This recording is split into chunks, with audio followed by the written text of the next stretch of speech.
네, 윤석열 대통령의 탄핵 심판 선고일이 이틀 앞으로 다가왔습니다. 어떤 선고 결과가 나올지 궁금한데요. 대검 감찰부장을 지냈던 한동수 변호사와 관련 이야기 나눠보겠습니다. 나와 계시죠? 네, 안녕하십니까. 네. 한동수 변호사입니다. 네, 엊그제 직접 뵙고 말씀드려야 되는데 전화 인터뷰를 하게 돼서 죄송합니다. 잘 아닙니다. 전달하도록 하겠습니다. 네, 시간 네, 내주셔서 감사드리고요. 네, 엊그제 저희와의 인터뷰에서 이번 주에 선고가 나오면 8대 0, 이번 네, 주를 넘기면 5대 3이 나올 거라고 전망하신 바가 있습니다. 그러면 네, 이번 주에 지금 선고가 되는 거니까 8대 0이 나오는 겁니까? 네, 그렇게 봅니다. 지금 이제 탄핵 심판 절차에서 그 7부 능선을 넘은 것 같습니다. 네, 네, 전원 일치 의견으로 탄핵이 인용될 그 가능성이 매우 음, 높습니다. 그래요. 그렇게 그러면 생각합니다. 좀 더 구체적으로 그렇게 전망하시는 근거를 좀 말씀해 주신다면. 그 지금 사안의 중대성과 증거의 명백성, 그 국회 청문회 등 CCTV 등을 통해서 증거가 명백하고 네, 이건 내란의 우두머리 행위를 한 것이기 때문에 음, 이 도저히 기각은 할 수 없고 생각할 수 있는 쟁점은 그 절차상 하자를 이유로 한 네, 각하만이 한데 그 음, 각하에 관한 그 쟁점에 대해서 검토를 하여도 네, 도저히 각하로 가지고 주문을 내기는 그 통상의 법률가라면 음, 지금까지 법관 경력을 가진 재판관이라면 도저히 이론적으로 수용할 수 음, 없다라는 그런 결론에 이르렀습니다. 그래요. 네, 엊그제 인터뷰에서 조한창 재판관이 변수가 될 수 있다라고 그 지적을 하신 바가 있는데 네, 그 진단도 이제는 그러니까 저기 뭐 끝났다 이렇게 봐야 되는 걸까요? 네. 선고일 지정 이전에 네, 그 절차적인 쟁점을 가지고 평의의 완결을 지연하는 행위를 하고 있을 가능성, 이런 하나의 추론이죠. 네, 이 속에서 말씀을 드렸던 것이고요. 음, 현재 그렇다 하더라도 평의의 그 내용과 주문, 음, 네, 그 보안이 유지되고 있는 것으로 생각합니다. 예, 이것들은 이제 공무상 비밀 누설이 될 수 있기 때문에요. 예, 범죄가 될 수 있기 때문에 음, 그 보안이 유지되었고, 그렇기 때문에 이거는 결과와는 관련 없는 음, 절차적 쟁점에 대한 지연 행위이기 때문에 그 조한창 재판관도 이 사안 자체를 보고 합리적인 판단을 하셔서 음. 그 탄핵 심판 청구를 인용한 쪽으로 그 평의를 의견을 개진하지 않으셨을까 이렇게 네. 생각합니다. 어제 판결까지 이루어졌다고 하거든요. 그러니까 거의 네, 모든 언론이 동일한 내용을 보도를 한 걸 보면 그건 이제 확인된 사안인 것 같습니다. 어제 만약에 네, 판결이 이루어졌다면 네. 그러면 어제부터 4월 4일까지는 어떤 작업이 있게 되는 겁니까? 아, 일단 그 현재 작업에서 이제 결정문을 대법원 판결처럼 네, 그 재판관들 사이에서 회람하는 과정을 거칩니다. 뭐 네, 수차례 그 결정문이 돌 수 있습니다. 그 네네네, 중에서 그 주문에 영향을 미치지 않는 그 음, 범위 내에서 음, 그 나는 이유는 다르다라는 별개 의견이 또 기재하는 것도 가능하고요. 네, 또 그 주문과 이유는 동일한데 그 논거를 보충하는 의견도 가능합니다. 그래서 음, 별개 의견과 보충 의견들을 기재하는 이런 음, 작업들이 결정문의 완성 작업, 네, 그 마무리 작업들은 존재할 수 있습니다. 음, 다만 이 판결이 그러니까 사실 판결이라는 의문들은 뭐 이렇게 딱 따로 별개로 있는 공식적인 개념은 아니고요. 네네네, 평의의 결론이 완성되었다라는 넓게 보면 평의 중에 하나의 절차입니다. 음, 더군다나 이 사건은 구두 변론으로 진행된 사건이기 때문에 서면 심리가 아닌 네, 그렇기 때문에 종결 당시에 헌법재판관들이 계시고요.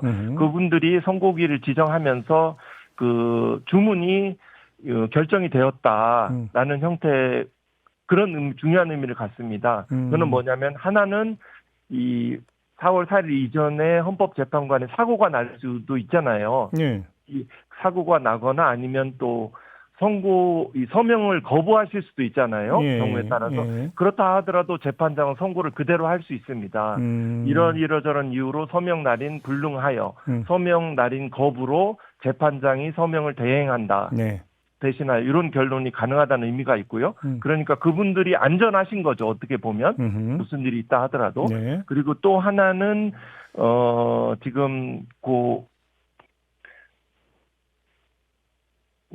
변호사님, 그리고 예, 이제 그 예, 4일 네, 예, 여보세요? 예, 좀 예, 연결 상태가 그렇긴 예, 한데요. 예, 지금 이게 이 파면 즉시 효력이 발생하기 때문에 권한대행은 10일 내에 대통령 선거 일을 공고해야 됩니다. 네, 공직선거법상. 네. 그런데 이걸 11일 경과한다 하더라도 현재 그럴 일은 없겠지만 한덕수 대행이 공고하지 않는다면 못한다면 4일 정도 퇴임시까지 문영배 이미선 재판관 퇴임시까지 4일의 기간이 확보됩니다. 네. 그 기간 동안 가처분 신청을 하면 지금 권한대행이 하지 않을 때 중앙선거관리위원장이라든가 아니면 국회의장이 선거일을 공고를 하고 진행하는 방향의 가처분 인용 결정이 현재의 재판부 구성으로 가능합니다. 이런 실천적인 의의가 있습니다.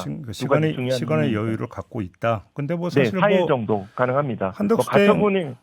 한덕수 대행이 뭐 직무에 복귀하면서 헌재 결과에 그러니까 결과를 존중해야 된다고 이미 공언을 했기 때문에 뭐 그런 일은 발생하지 않겠습니까? 발생하지 않을 것입니다. 어떤 의미에서 노예한 50년간 한 관료기 때문에요. 그 내란의 우두머리가 어떤 상식적인 언어로 목이 처진 상태이기 때문에 따를 것으로 봅니다. 마은혁 재판관도 임명할 가능성이 더 높다라고 생각합니다. 그러니까요.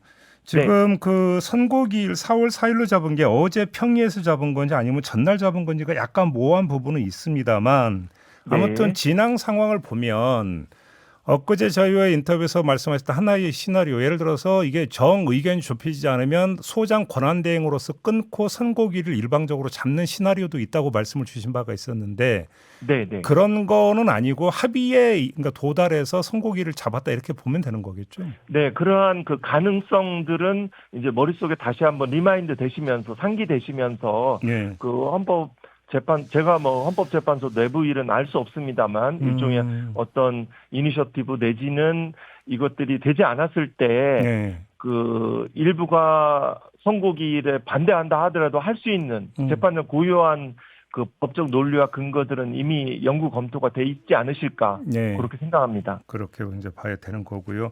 지금 예를 들어서 수사 기록 증거 채택 문제라든지 그러면서 각하를 주장하는 쪽에서 이제 내세웠던 몇 가지 이유들이 있지 않습니까? 그 부분은 어떻게 정리가 될 거라고 전망을 하십니까? 그 부분도 최종적으로 저도 이제 나름대로 검토해 보았는데요. 그거는 주문에 영향을 미치진 않고 결정 이후에서 그런 부분 설치가 있을 것 같습니다. 당 피청구인이 주장을 했으니까요. 이렇게 그 이유에 대한 설명들이 있을 것이고 그게 또 선례적 가치가 있는 중요한 이유 기재가 될 것 같습니다. 예를 들어서 그러니까 내란죄를 뺀 부분에 대해서도 마찬가지고요. 주된 가능성은 아예 이런 부분까지 들어가지 않아도 이거는 적용 법조의 이 평가의 문제이기 때문에 그 심판 이런 부분은 굳이 형법에 내란죄를 철회한 것인지까지 들어가지 않을 것들이 다수 의견일 것 같고요. 일부 다른 견해가 있다 하더라도 배척될 것으로 보입니다. 알겠습니다. 또 하나의 관심사는 선고 날에 윤석열 대통령이 직접 출석할지 안 할지 이 부분인데 부장님 어떻게 전망하십니까?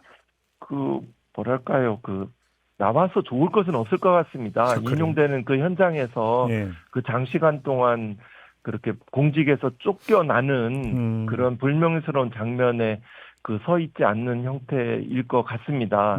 또 제가 대검에서 감찰부장으로 근무할 때 채널A 검언유착 사건에서 감찰 개시 보고를 하니까 그 추후 보고라든가 대면을 회피하였거든요. 그런 의미에서 그 내면은 약하다, 회피 기제가 있다라는 그런 혼자 생각을 하였었습니다. 물론 이제 대통령이 돼서 협소한 지지 세력, 극단적인 극우, 병적인 반공 세력이라든가 또 종교 관련 이런 고국에 대해서 얼마만큼 부응하고자 할지는 모르겠습니다만 그거는 헛된 것인 것 같습니다. 그렇죠. 회피라는 표현을 쓰셨는데 그 얘기가 그러니까 윤석열 대통령 같은 경우는 자신에게 불리한 상황이나 어떤 요인이 발생을 하면 회피하려고 한다 이런 걸 말씀하시는 겁니까? 네, 맞습니다. 본인에게 유리한 조건 또 카메라와 지지자들의 있는 쪽에 등장하는 것은 적극적으로 역할을 하지만 이 심판소의 법정에서는 대심판정에는 그러한 일이 발생하지 않을 것이 확실시 되기 때문에 그렇게 말씀하신 거 보니까 그때 체포될 때 공수처에 출석할 때도 이 가림막이 설치됐고 거의 노출이 안 됐었거든요. 국민과 다르게 불평등한 과도한 보호와 가림을 하였지 않습니까? 우연하게 카메라에 잡힌 한 장면 외에. 네. 예. 그 연장선상에서 아마 움직일 거다 이런 말씀이시네요. 네, 그거는 뭐 어떻게 될지는 한번 뭐 아직 닥치지 않은 일이니까요. 그러면 네. 승복 여부는 어떻게 전망하세요? 이렇게 뭐 본인이 뭐 이명박 정부가 수사에서 쿨했다고 표현한 것처럼 쿨하게 승복하지는 않을 것 같습니다. 네. 그러면 어떻게 나올 수가 있을까요? 그러면? 그렇지만 네, 이렇게 뭐 그렇다 하더라도 네. 이미 그 결정적인 꺾임의 형태, 그 빛의 혁명의 과정에서 이미 목이 처진 상태이기 때문에 그에서 따르는 추종 세력들의 힘을 잃어가기 때문에 공허한 헛된 것일 것 같습니다. 그렇지만 강고하고 집요하게 계속적인 그 형태들을 대선 과정에서 움직일 것 같습니다. 목이 처졌다는 표현은 그냥 파면됐다 정도로 이렇게 수정을 하도록 하겠습니다. 네, 공직에서 이제 이렇게 해고되었다는 의미를 국어사전의 의미가 그렇게 알겠습니다. 목이 떨어졌다 이렇게 표현하더라고요. 아무튼 뭐 그러면 뭐 지지자들을 향해서 계속 메시지를 발산한다든지 이런 행위들은 계속 있을 수 있다고 보십니까? 네, 그런 행위는 지속되리라고 봅니다. 다만 그때는 일단은 국민의 한 사람으로서 피고인의 신분이기 때문에 일단 내란 외환죄 외에 나머지 명태균 관련 여러 가지 뭐 공직선거법 부분이라든가 직권남용 여러 가지 수사의 대상이 돼서 여전히 구속수사 기소의 위험성은 바로 노출되는 상황에 놓이게 됩니다. 네네네. 그 말씀은 만약에 파면 결정이 난다면 그 순간에는 다른 사건에 대한 수사가 개시가 될 수 있으니까 그 건 가지고 또 구속이 될 수도 있다 이 말씀이신 거죠? 그렇습니다. 별건 그 이제 또 다른 사건이니까요. 그러니까 이제 대통령의 그 신분과 지위를 유지하고 있었기 때문에 내란죄와 그 내란죄 부분은 수사가 지금 진행이 안 되고 있었는데요. 일단은 외환 유치 예비 음모 부분하고 또다시 전쟁 위험이 그런 획책했다는 측면하고 또 한편에는 기타 무슨 공직선거법 위반, 뭐 직권남용 등의 추가 수사와 이루어지고 사안 자체가 중하기 때문에 구속영장이 청구될 가능성도 상당히 높습니다. 그럼 바로 그런 걸 그 의식에서라도 대외적으로 메시지 내는 데는 좀 톤 조절을 할 거다. 혹시 이런 전망이실까요? 네, 그런 가능성도 있고요. 그런 의미에서 보면 심판정에서 그 행위도 그렇게 메시지는 형사재판에 부정적인 영향을 미치기 때문에 여러모로 종합적으로 고려하고 행동하지 않을까 싶습니다. 지금 부장님 전망대로 만약에 그 파면 결정이 내려진다고 가정을 하면 그것이 내란죄 형사 재판에는 어떤 영향을 미칠까요?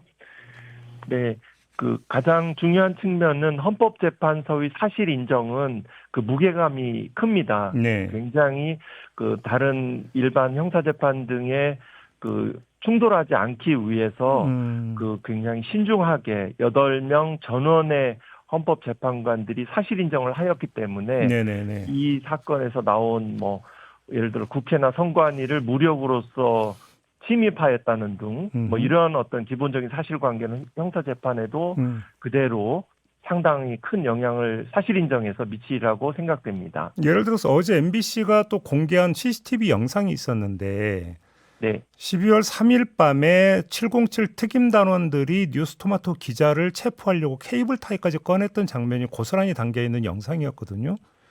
혹시 이런 것들도 영향을 좀 미칠 수 있을까요?